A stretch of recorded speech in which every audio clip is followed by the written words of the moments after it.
সবচেয়ে বেশি মিস করব ফাহাদ ভাইকে, কারণ তার সাথে আমার ঝগড়াঝাটি বেশি। যেমন আমি রাজ ভাইকে অনেক বেশি ভালোবাসি, এটা আমি বলতে পারি না, তো বলে ফেললাম আর কি কৌশলে।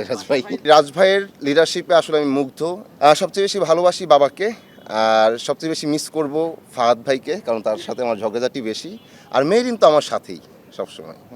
বললা না তো ভালোবাসো কিনা সাথে, আমি আর কাকে ভালোবাসি? এটা বলো। এটা কি প্রশ্ন করতে হয়? ভালোবাসার কথা আমি মুখে বলতে পারি না খুব একটা, এই আর কি। যেমন আমি রাজ ভাইকে অনেক বেশি ভালোবাসি, এটা আমি বলতে পারি না, তো বলে ফেললাম আর কি কৌশলে রাজ ভাই। এবং এই রাজ ভাইয়ের লিডারশিপে আসলে আমি মুগ্ধ। এবং উনি এই সব কয়টা চরিত্রকে এবং এই গল্পটাকে, এবং আপনারা তো সবাই গল্পটা দেখতেছেন, এটা অনেক টাফ একটা কাজ, অনেক টাফ কাজ। এবং 7 মাস উনি আমাদেরকে এমন চমৎকার ওনার লিডারশিপে আমাদের আসলে বোধ করে রাখছেন এবং মেনটেন করে গেছেন, এবং আমাদের যে ফ্রিডমটা দিয়েছেন এই কাজের ক্ষেত্রে। এবং ওনার অবজারভেশন পাওয়ারের কথা যদি বলি, যে আমরা যেভাবে কথা বলছি এ করছি, তো আমাদের মধ্যে বন্ডিংটা কেমন, সেটাও অনেক জায়গায় নাটকে আসলে ইউজ হচ্ছে। কারণ ওটা নোটিস করে উনি বলছেন যে ব্যাপারটা এরকমই থাকবে। সো আমরা একদম পরিবারের মতো ছিলাম, এটা রাজভাইয়ের নেতৃত্বে।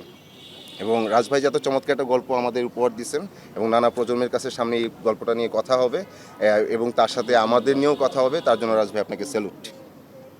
Thank you.